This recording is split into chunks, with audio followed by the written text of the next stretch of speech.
ആരാ? ഇവിടെ വരുന്നവർക്കൊക്കെ 100 രൂപ വെച്ച് കൊടുക്കുന്നുണ്ടെന്ന് കേട്ടു. അത് വാങ്ങാൻ വേണ്ടി വന്നാണ്. ഈ 100 രൂപ ഡെയിലി കൊടുക്കുന്നുണ്ടോ? എല്ലാ ദിവസവും ഇങ്ങോട്ട് വരണോന്ന് അറിയാനാ. വേണ്ട, നടന്ന് ബുദ്ധിമുട്ടണമെന്നില്ല. മേൽവിലാസം തന്നെ അങ്ങോട്ട് അയച്ചുതരാം. വളരെ ഉപകാരം. മേൽവിലാസം NP Ambujakshan, Malayala novelist, Ambuj tailors, temple road, Thayankari. Novelist ആണോ? അതെ, നോവൽ എഴുതാത്ത സമയത്ത് ടൈലറാണ്. എന്റെ ഫസ്റ്റ് വർക്ക് ചിറകുടിഞ്ഞ കിനാവുകൾ. ഒരു കോപ്പി തരട്ടെ? അയ്യേ, വേണ്ട വേണ്ട. എന്താ, പുസ്തക അലർജിയാണോ?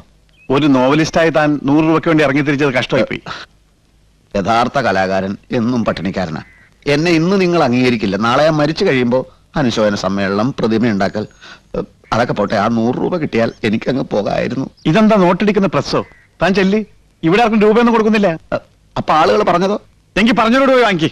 അല്ല, ഒരു 100 രൂപ കിട്ടിയാൽ. ഒന്ന് സ്ഥലം വിടറോ. ദേ, എടോ പോടോ ഒന്നും വിളിക്കണ്ട. ഞാനൊരു മലയാള നോവലിസ്റ്റ് ആണ്. കൈ ചൂണ്ടി സംസാരിക്കുന്നു. ഒന്ന് പോടാ ആളെ.